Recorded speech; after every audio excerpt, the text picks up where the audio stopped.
This video is powered by the pros at Pascal Air Plumbing and Electric. Arkansas owned, Arkansas operated. GoPascal.com.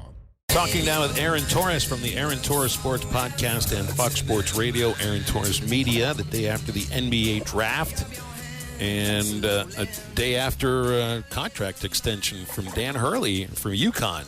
Makes a lot of sense. Huh? Yeah, makes a lot of sense. AT, happy Friday. How are you today? I'm great, guys. How are you guys doing today? All right, man. We're on a patio in Branson, Missouri at a Hilton Hotel looking out on Lake Taneycomo. There's an Irish pub on the first floor. We're on the fifth floor. We didn't get clearance to set up in the Irish pub today. Probably a good thing. Yeah, maybe a good thing. Do you guys have clearance to set up? Do you have clearance to set up at 12:01 when you guys or whenever you guys go off air or what? 2:01, yeah. I bet you we could. You think we can make it? The last segment ends at 1:56:20. Think we can make it down by 1:58? I bet you can. Yeah. I mean, yeah. Why not? I mean, I remember watching Matt as a player. I know what that SEC speed looks like, so I have no doubt about it in my mind, to be perfectly honest. His SEC speed, the only speed I get is in a golf cart. You know, that's how fast we go. I could rappel down there quicker than you can go down the stairs. That's kind of scary, though. Yeah, that would be a little scary. NBA draft last night. Tournament, by the way, is this what I saw? It's a Fishing speedboat. tournament? Is that accurate? Yeah, it's like F1 boats. It's Formula 2 and Formula Lights. Oh. The Formula 2s, Aaron, go 125 miles an hour, and they're going in a circle. Wow. I mean, it's called a lake, but this is essentially it's the width of a small river. So, I mean, it's in pretty close quarters, really close quarters. Oh, wow. Like Gran Turismo or something. That's right. Are you into auto racing at all, or boat racing at all, or are you more just a bat and ball kind of and a ball sports kind of a guy? AT? Because we've never talked racing of any kind with you. No, I'm not. I will say I went to a NASCAR race once. It was really fun. Now, granted, I was in a corporate suite, so that was probably why it was. And the corporate suite was Crown Royal. So, I mean, you can imagine, that I didn't see very much of the race. So definitely not into that. Definitely not into F1. Yeah, I've been on jet skis a few times. That's the closest that I can come to relating to any conversation to do with where you guys are at and what you guys are doing today. Other than a couple of jet skis, on the Connecticut-Rhode Island border, I can't say I have very much to really add to this conversation. I can't. I'm sorry to say. Well, then let's talk some NBA draft. Let's talk about the three Razorbacks that went in the draft. What did you think of Anthony Black headed to the Orlando Magic as the 6th overall pick? As the draft process went on, and I'm not claiming that I'm any draft guru, I just think, between talking to Coach Muss last week, but then just really thinking about where basketball is, and I think the three of us talked about this last week, I think I really liked Anthony Black more than I even realized during the season. I think he was a kid that as a young guy had a lot put on his shoulders. As we talked about last week, relatively new to basketball as a two-sport athlete late into his high school career. And then just hearing Muss talk about how much they put on his plate from an intelligence perspective, I think he just grew on me as a prospect. And so to see him go to Orlando, I love it for this reason is I actually think they have a very nice young core. I've always been a Paolo Banchero guy. For people who don't follow the NBA, obviously played at Duke, but was the Rookie of the Year this year. And again, far from an NBA expert, but he put up really, kind of semi-historical rookie stats. And so I think they have their real building block going forward, and now it's about finding pieces around him. And so I think it's kind of a nice balance for Anthony Black of, a organization that seems to be on the ascension, but also one that isn't so established where there's kind of a block to his pathway to playing time. So I actually think it worked out really well. And then I think, obviously, from the Arkansas perspective, it's an incredible accomplishment. I know he's the highest pick since Joe Johnson, but more importantly, I think, the second college player off the board, 3 players drafted overall. I thought, as much as I liked that fit and everything like that, it was also just a great night for Arkansas Razorbacks basketball as well. Jet Howard, the other Orlando Magic pick, is he's Juwan Howard's son. That might be a good fit there. And then we had a question earlier about Cason Wallace. Do you think he's a good fit there, that Kentucky guard at Oklahoma City? Yeah, I actually, I don't know how much you guys got to watch last night, but I thought the I honestly thought the coverage was mediocre, to be perfectly honest, on ESPN.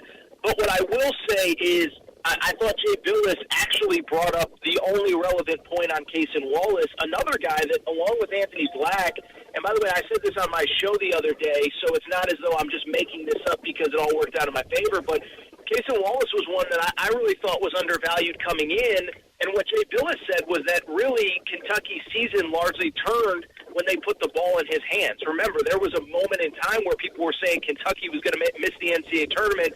They go to Knoxville. They play Tennessee at Tennessee.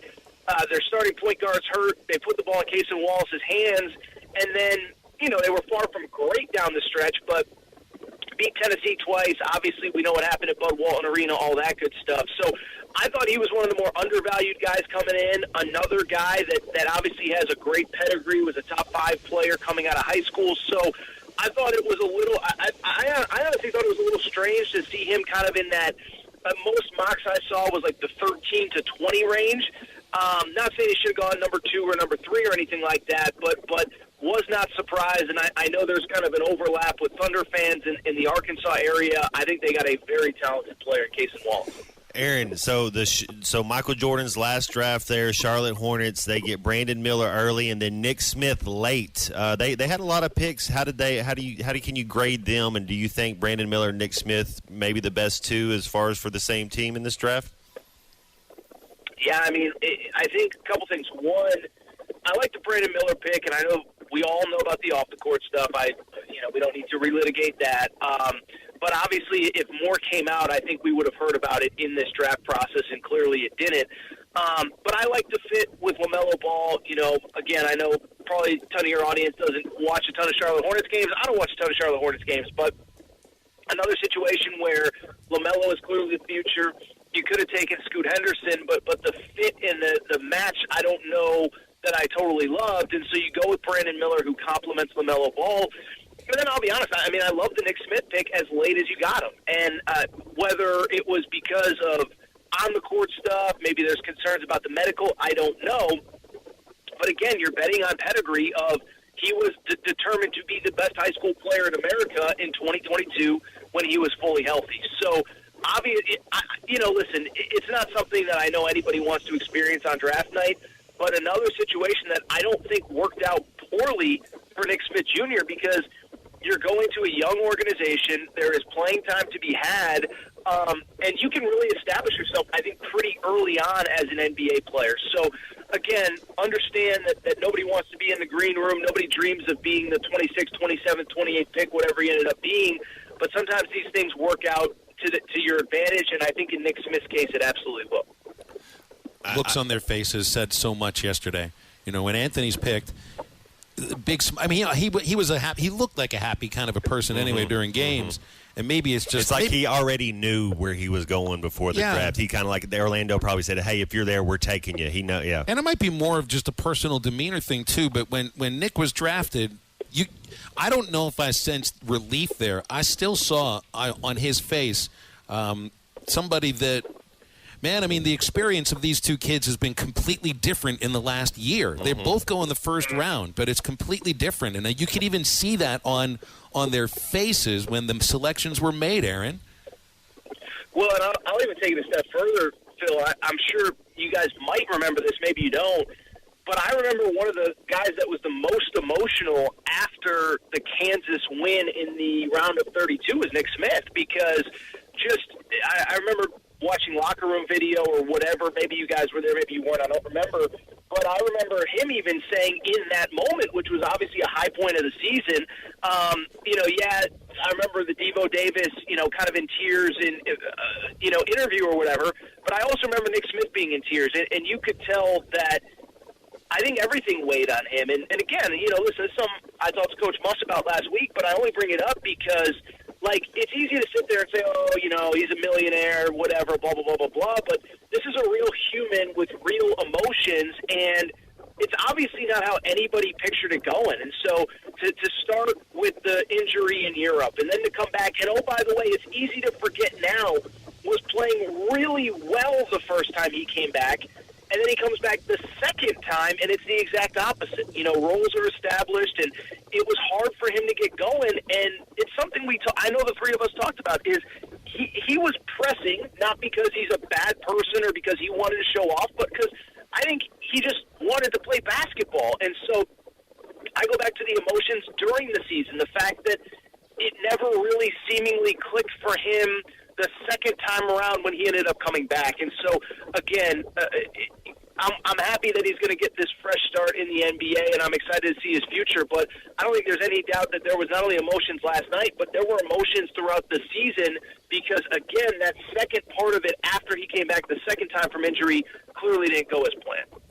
Let's close on this thought, AT, that the some of the best big men in the sport, in college basketball, with a string of productive seasons from first year to last year, national championships, postseason dominance at Adama Sanogo, Drew Timme, Oscar Tshiebwe, undrafted. What does this mean?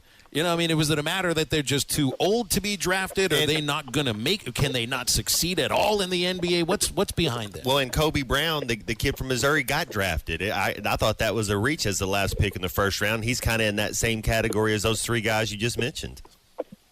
Yeah, I just said this to somebody else, guys, is what I will say, and by the way, you can see it with how Eric Musselman just put together this most recent roster. I think college basketball and the NBA, I really think are two ships passing in the night where we think of college football as obviously an NFL pipeline, and it is. And I think college basketball is still always going to be a pipeline. But I just think they're two different sports, and what equates to success in one doesn't necessarily to others. I mean, look at what we just experienced in the NCAA tournament. You know, Miami wins the ACC, makes the Final Four. They have no players drafted in the first round. UConn obviously had one player drafted in the first round, but dominated the NCAA tournament. The players that you mentioned, Phil, whatever. But I just think college basketball is turning into an older sport. It's not a sport for the elite NBA players. And it's not to say that you can't have a five-star who has success. And it's not to say, by the way, that there's not always going to be a desire to bring that type of talent, a Nick Smith-type talent, into your roster. But, I mean, look at, again, let me just use the example that I just used. What did I just reference when I said Arkansas, the round of 32 win against Kansas? I referenced Devo Davis, a now fourth-year college player, making all the big plays down the stretch, with Nick Smith struggling. So I don't.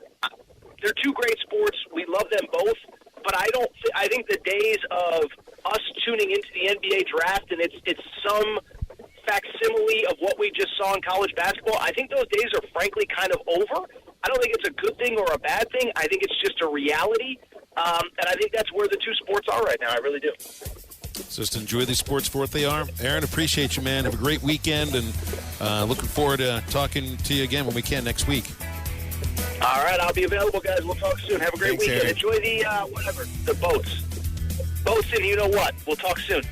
Yeah. Aaron Torres from Aaron Torres Sports Podcast and Aaron Torres Media on Halftime most Fridays. I like it, man. I like talking college basketball with him, man. He's sharp. Well, he makes the right point too. Yeah. We view college sports as the breeding ground for professional sports. In a lot of cases, it is. Certainly in the NFL, it seems to be, but there isn't any other option to get into the NFL than playing college football for 3 years. There's other options, other ways to make it into baseball, into the professional world of baseball, and there certainly are multiple ways to make it to the professional world of basketball. Make it on Halftime with a call or text at 877-377-6963. We are right back. BetOnline is your #1 source for all your betting needs. Get the latest odds, lines, and matchup reports for baseball, boxing, golf, and more. BetOnline continues to be the fastest and easiest way to place your wagers, including live betting and your favorite casino and card games available to play right from your phone. Head to the website or use your mobile device to sign up today and get in on the action. Remember to use our promo code BELIEVE, that's BLEAV, for your 50% welcome bonus on your first deposit. Bet online, where the game starts.